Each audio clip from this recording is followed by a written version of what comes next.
Use by Rebecca Hill.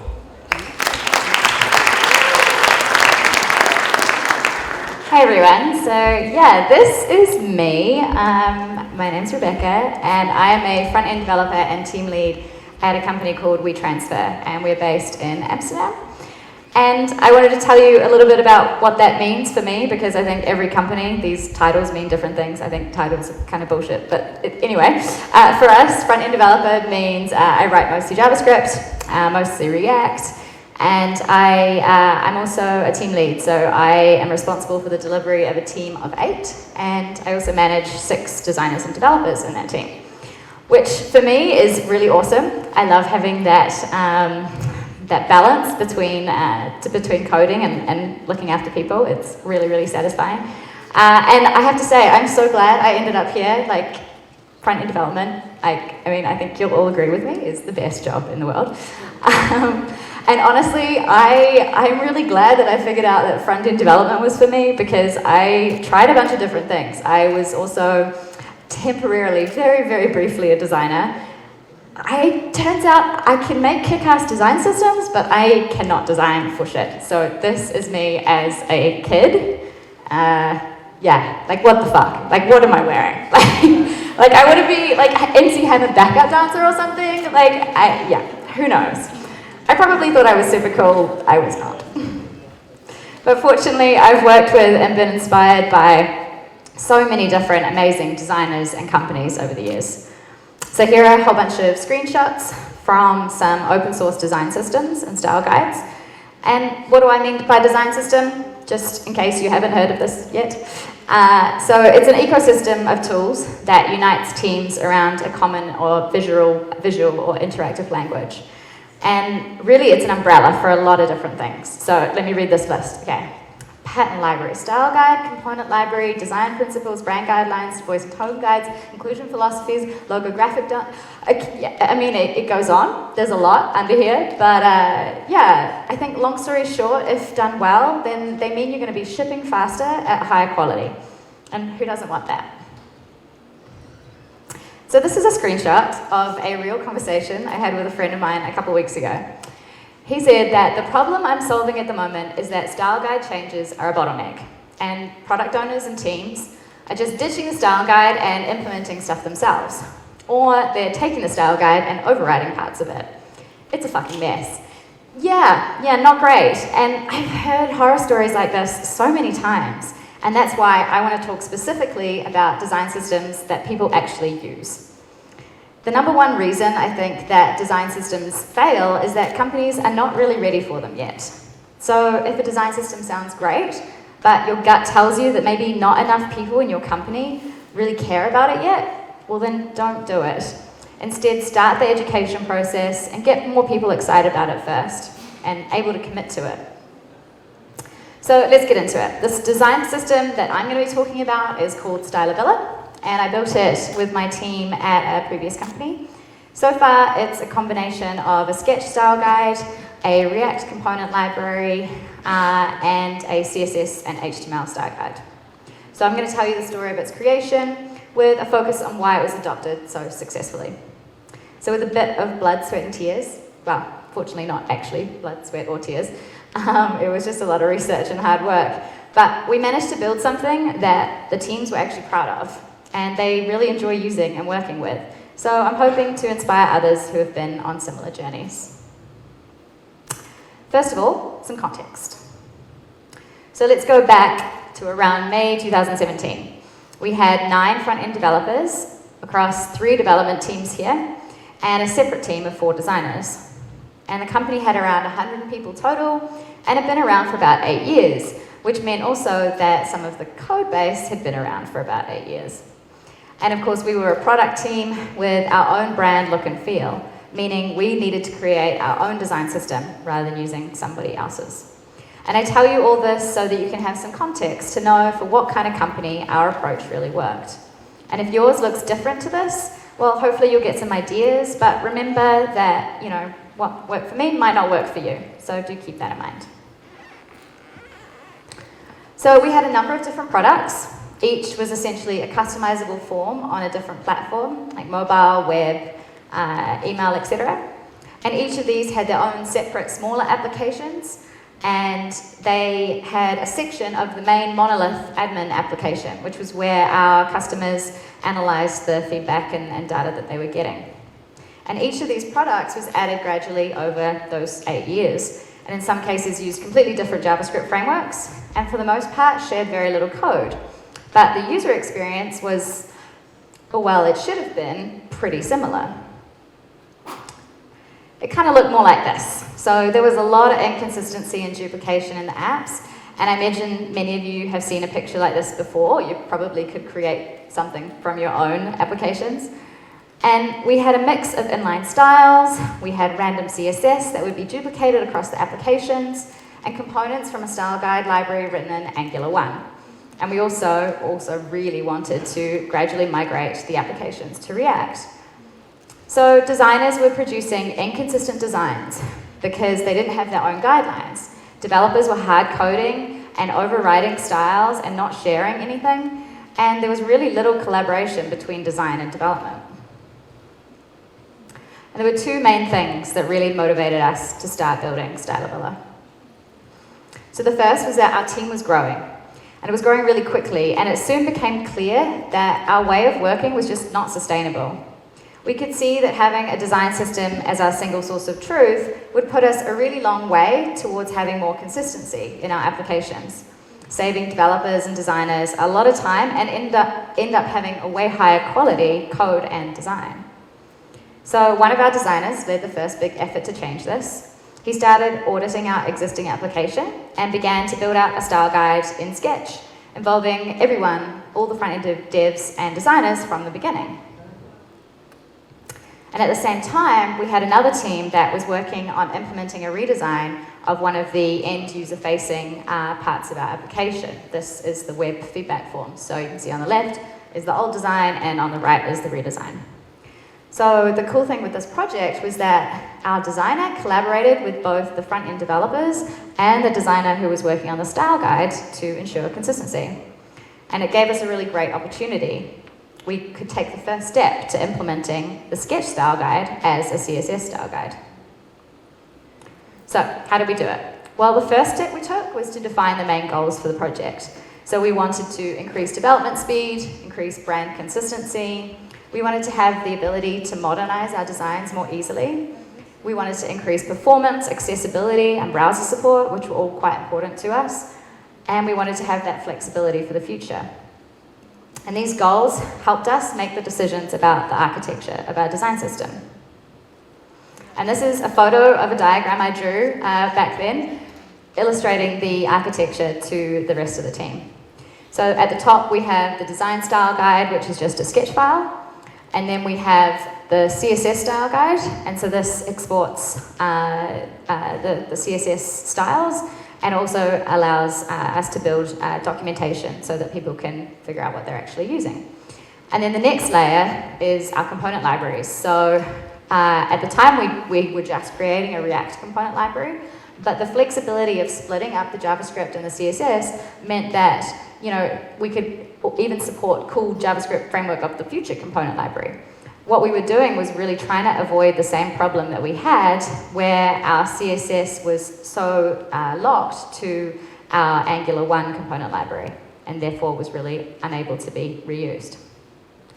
So we also decided to stick with CSS rather than go with something like CSS and JavaScript, because for our needs, we needed to be really beginner friendly. We had a lot of different developers working across all these different applications.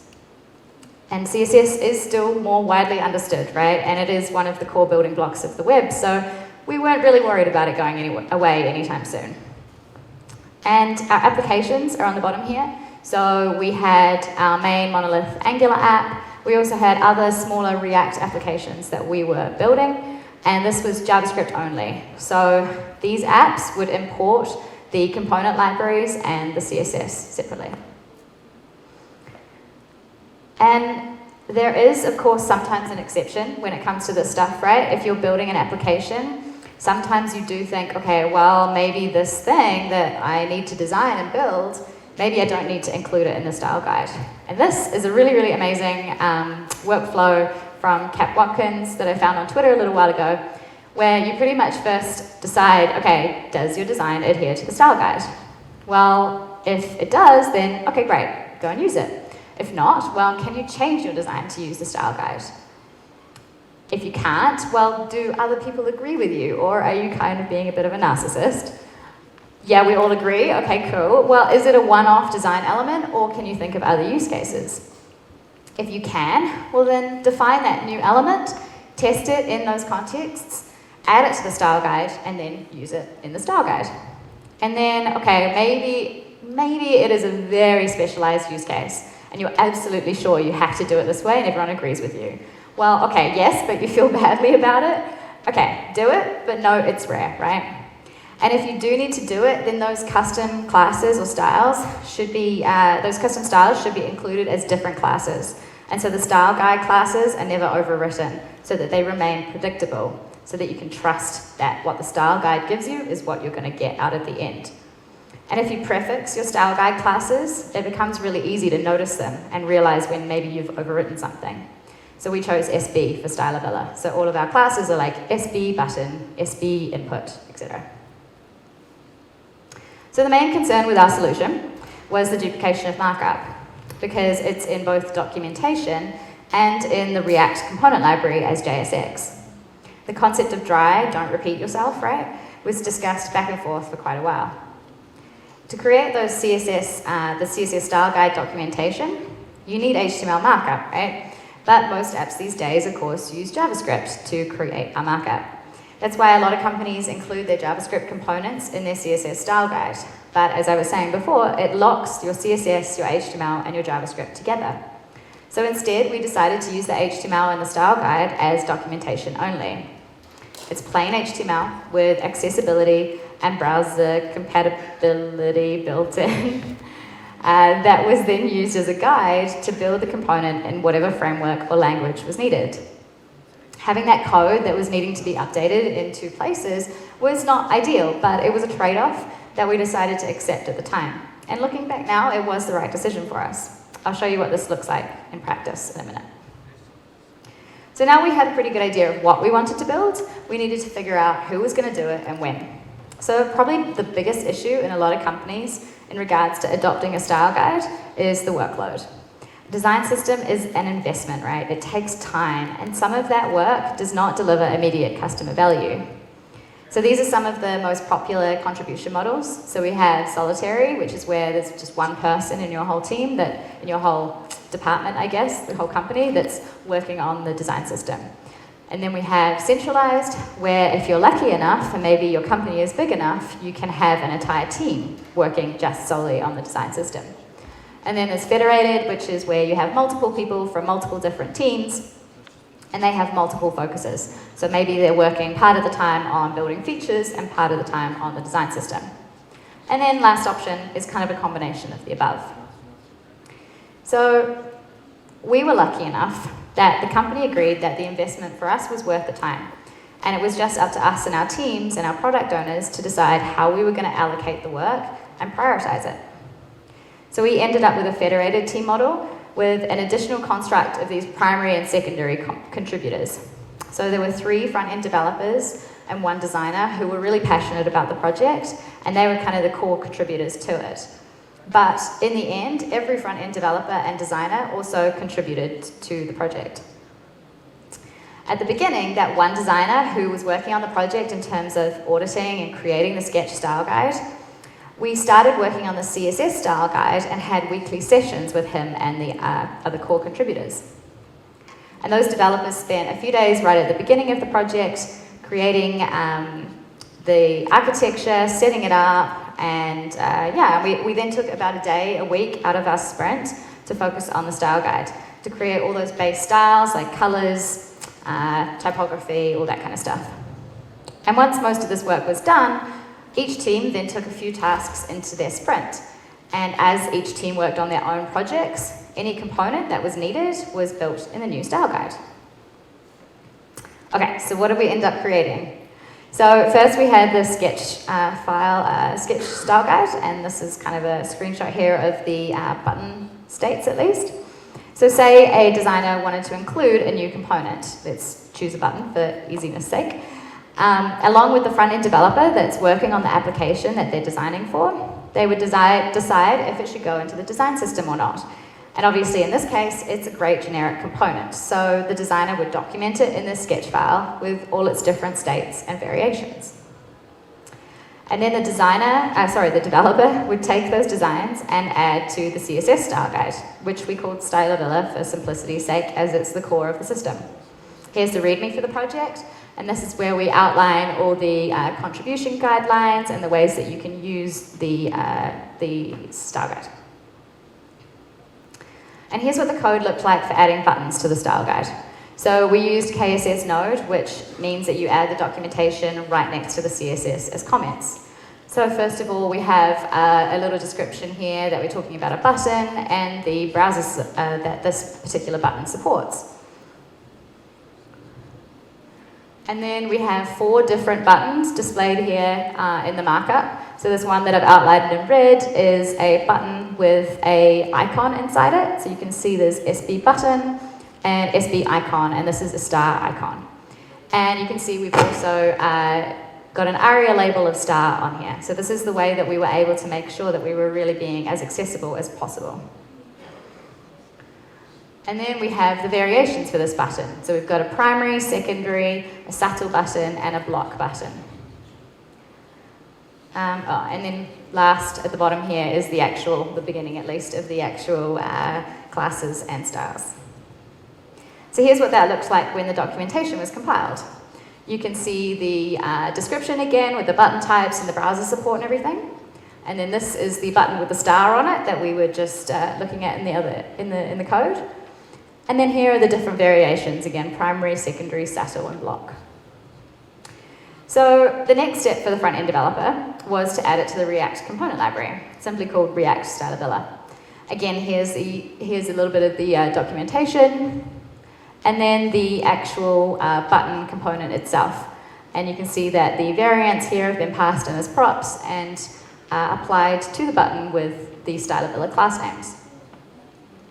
And then we've got the list of props, and this comment here comes out on the documentation here as well. So this was using React Style Guidist, and it's a lot less branded because it was only used by product engineers, unlike StyleAvella, which was used by a lot of different people. So yeah, again, we have the documentation and the props that you can pass through with their descriptions, what it actually looks like, and the code that the application developer could just copy and paste into their apps. And that was it for creating the component.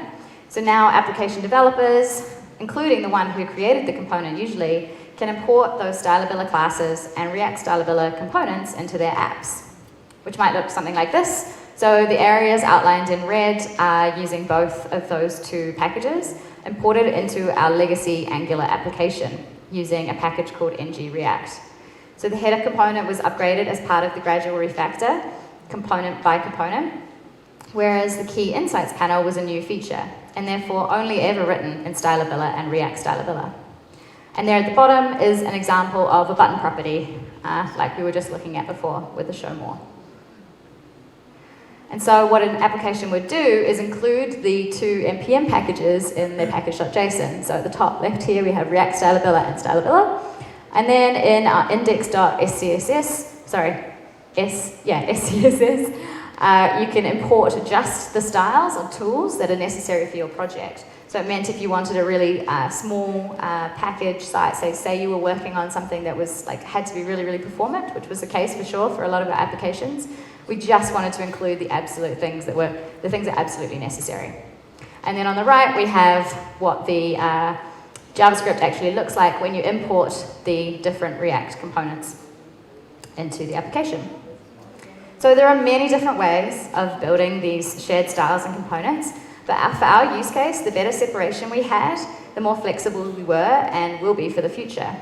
We were talking about multiple applications built in multiple frameworks that will change over time, and it just wasn't possible for us to refactor everything. It also meant that the barrier to entry for using the style guide was a lot lower. People were using it on hack day projects and on internal projects and tools. We had platform developers using it to make little tools that helped us deploy our applications. We had a really wide adoption of the system and a wider appreciation for the purpose of the system and why it was worth us spending the time on it. So, other than that separation of CSS and JavaScript, what worked? Well, we were really iterative with the way that we built and shipped the design system. Rather than building the whole thing layer by layer, we worked on it component by component. Without shipping, honestly, your design system is totally useless. The idea should be to get the value to the user as soon as possible. And shipping's not obviously just great for the user, but it's really motivating for your team. And seeing the results of your efforts in the wild will help you understand better what it is that you're actually trying to build and how to get there. So in particular, we found it incredibly useful to use the design system in a real project as soon as possible and continue to maintain it there based on the insights that we learned. If you invest once upfront in a design system but you don't keep it up, well, you'll have the same situation as if you'd never invested at all. You'll see that immediate impact, but as everything becomes more and more outdated, it'll be used less and less. So the element of our team model that was most crucial for us was having the 3 or so front-end developers who were really champions for the project. So these people were typically those who were really good at following that decision tree that I showed you earlier and would push back on product and design when it was needed. In the end, a lot of the success of StyleAvella was due to these evangelists. So I'll give you a second to read this one. I think this is very familiar. Yeah. How many UI toolkits have you seen that just had buttons? I've seen my fair share. We were really lucky that the company could see the value in the investment that we were making, and it was incredibly important. And honestly, if anybody out there is trying to create a design system without this, by doing it in your spare time or your downtime, you are in for a massive struggle. Even if you're able to create something, you're really unlikely to be able to create something of quality that people will actually use. So the best way I found to convince people of this is to find a project that is already underway, that can benefit the fastest and the best from a design system. And if you've tried that, right, and if you've taken people all through the research and you're still not getting anywhere, then consider it's maybe just not the right time for it. Not every team is in the right place for this, or even needs a design system. Don't stress yourself over fighting for something that not everyone wants and therefore is probably not going to use. So another reason we were so successful with this was that from the beginning we had this focus on quality, and we were really careful that we had a strong base from which to work from.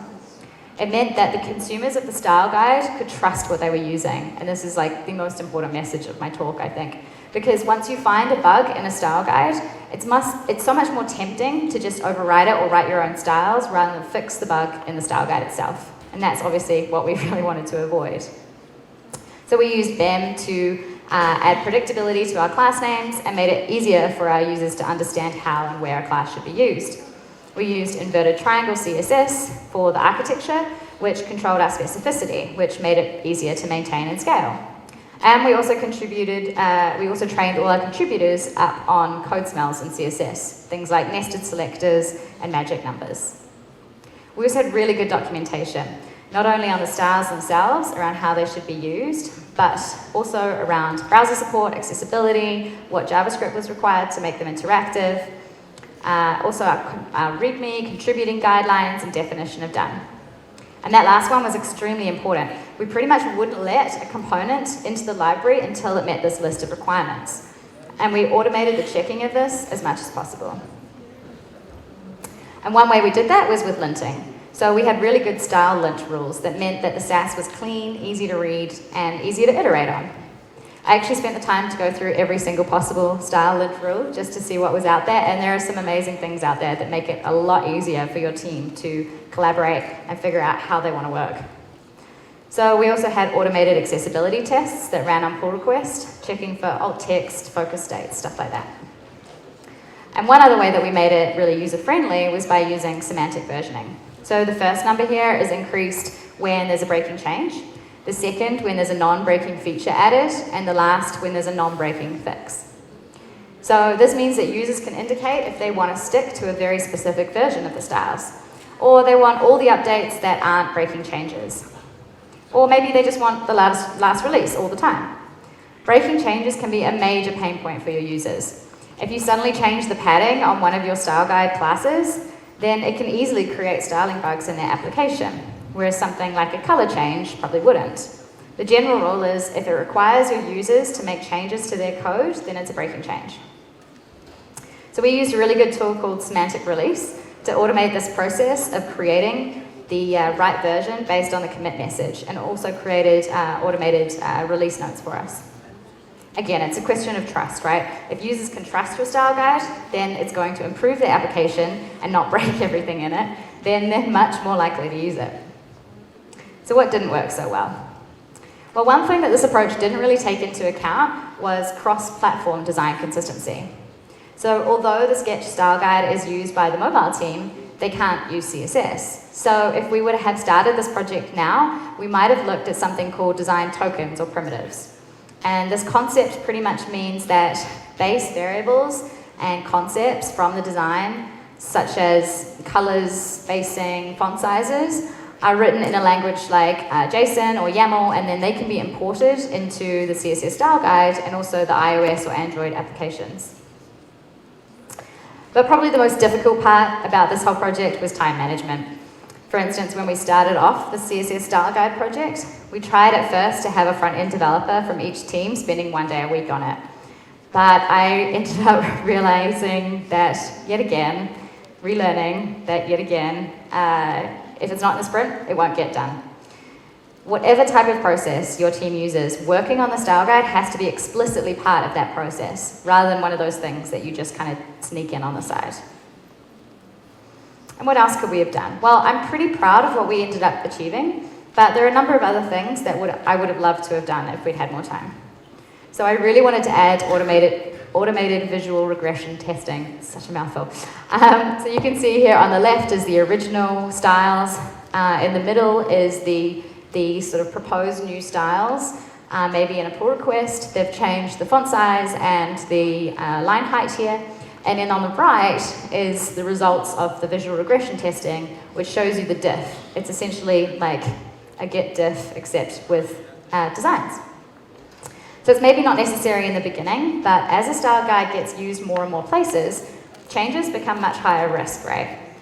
We could have had these tests that would run when a pull request was made, so that reviewers could visually see the impact of the changes that they were proposing, and know if anything was impacted that shouldn't have been. And one of the biggest issues with style guides is it's also its most difficult to solve, and that's the fact that we continue to work in entirely different mediums. When you have designers contributing to a Sketch style guide and developers to an HTML and CSS one, you're guaranteed to end up with small inconsistencies. Fortunately, there's a lot more options these days than when we first started this project. So Envision, they're doing this really amazing design systems manager. Their documentation is also really amazing. Design tool Figma also has an API that's being used in really interesting ways. React SketchUp has also inspired a lot of cool tooling around here. And while we don't exactly want to go back to the days of Dreamweaver, anything that allows designers and developers to collaborate on these composable components together massively moves us forward. So the system isn't perfect, and it's by no means a complete recipe for success. It's simply what worked for us, given our situation. Every new feature or application that is now built uses this system. And the consistency of the product has improved so much over the years. There's now a common language between design, dev, and product. And the look and feel of the whole product has begun to evolve together. So hopefully it's given you some ideas for your own design system journey, and I wish you luck.